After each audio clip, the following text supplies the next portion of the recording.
You ask Tiger to solve. This deals with linear equations with one unknown. The final result is k equals -3. Let's solve it step by step. Group all constants on the right side of the equation. Subtract 4 from both sides. Simplify the arithmetic.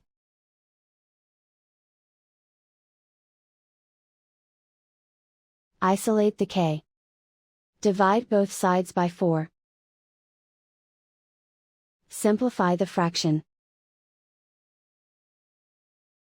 Find the greatest common factor of the numerator and denominator.